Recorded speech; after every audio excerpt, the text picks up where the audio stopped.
mój syn jo na Rečkec kuble sydlił, to reka, on je to tam kupił.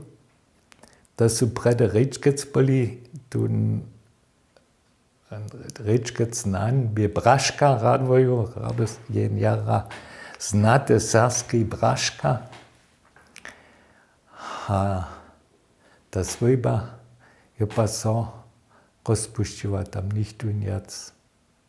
Nie od tych Rečkec nas Božo jo naš Tomáš smiel to kupić. A ja som vesel, že tam najmenšia jedna serbská svojba zase sydli. A podľa to pa jo te kupo jo nie Rečkec bol, ale to jo Wienerec bol. To sú prede Wienerec rekali. A tu Wiener, tu Reznik Wiener, jo podľa, to jo šo jedne bolo jemu. To jedne kupo bolo a pon sa to džilivo jo te kupo. A to sú Rečkec a Wienerec tam podľa so bodlili. Na druhej strane Hantušec, ale ta Hantušec popravom tež, bo tam ne pokadžeja, ale te pokadžeja popravom tam od Klimanec. Štož neke pon Lisnerec požišobie. Tam to bijemo Hantušec. Cele daleko, ročo. A tu jen Hantuša se udal na te, a kasu tepa tam do toho rekali se svojim menom, to je nemôžu. Hantušec Peterboch to wiedział, na každý pad. Aj Liškec, Beuse, tam neke, no hej to nek mestem jen Polak, tam kupił jo.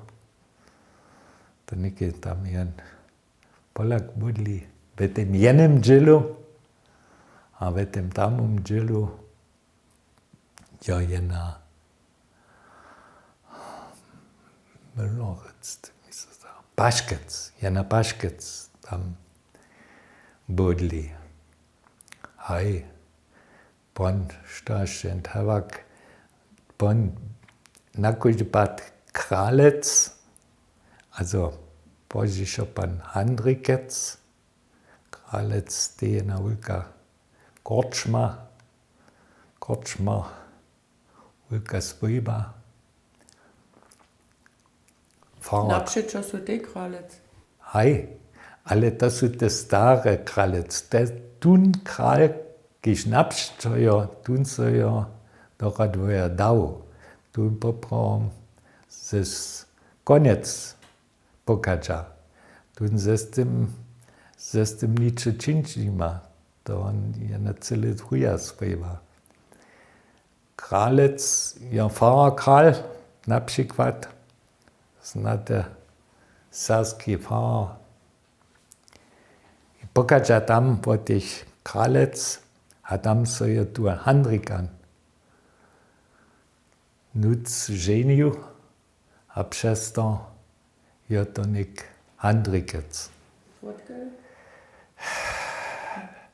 Ja, bo skoro tvrdził ze skameni. Dokiż od moich predovnikov to ten je cele tak jasne, tu te Handrikec, to su to te Handrikec.